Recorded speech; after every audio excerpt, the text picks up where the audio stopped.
አንድ ሰው ጋብቻውን ፈቶ ቢመነኩስ ኃጢአት ነው፣ ራሱ ኃጢአት ነው የእግዚአብሔር ፈቃድ ሳይጠየቅበት። ምክንያቱም ጋብቻ ከገዳም ይበልጣል፣ ጋብቻ ከምንኩስና ይበልጣል፣ ጋብቻ ከጵጵስና በላይ ነው። ጋብቻ ቤተክርስቲያን፣ ጋብቻ ወንጌል ነው፣ ጋብቻ መጽሐፍ ቅዱስ ነው፣ መድረክ ነው።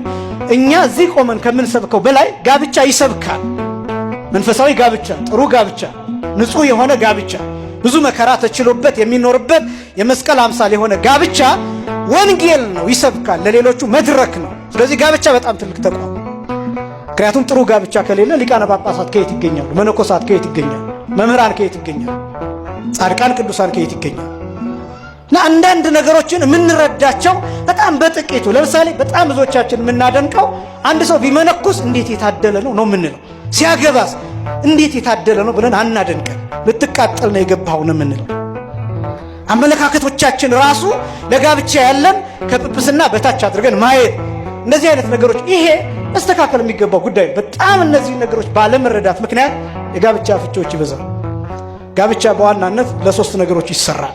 ፍትሐ ነገሥት አንቀጽ 24 ላይ ሙሉ ስለ መተጫጨት፣ ስለ ጋብቻ፣ ስለ ውርስ፣ አጠቃላይ ከዘመድ ጋር የሚደረጉ ጋብቻዎችን እስከምን ድረስ፣ እስከ የት ድረስ፣ እስከ ስንት ድረስ የሚሉትን ይናገራል። ፍትሐ ነገሥት አንቀጽ 24 ላይ እነዚህን ይናገራል እና ሲጀምር ጋብቻ ስለ ሶስት ነገር ነው ይላል። አንደኛው ዘር መተካት ነው ይላል፣ ሁሌ የሚነገር። ሁለተኛው ከዝሙት ጠንቅ መዳን ነው ይላል። ሶስተኛው ደግሞ መረዳዳት ነው ይላል፣ ተራድኦ ይላል። የመጀመሪያው ዘር መተካት የሚባለው አንድ ቃል አለ፣ ብዙ ተባዙ ምድርንም ሙሏት የሚል ቃል አለ። ያ እንዲፈጸም ትውልድ እንዲተካ ሰው እንዲመጣ የመጀመሪያው ዓላማ ይሄ። ይሄ ዓላማ ሊሳካም ላይሳካም ይችላል። ይሄ እግዚአብሔር ፋንታ ነው። ሰው ዘር ለመተካት ብሎ የመጀመሪያው ይጋባል። እግዚአብሔር ዘር ካልሰጠ አንድ መስቀል ነው ማለት ነው። አንድ መስቀል በመሃንነት መኖር አንድ መስቀል፣ ልጅ ባለመውለድ መኖር አንድ መስቀል ነው። አንድ ክብር ሊሆን ይችላል፣ አንድ ክብር ሊሆን ይችላል። ይሄ ብቻም አይደለም።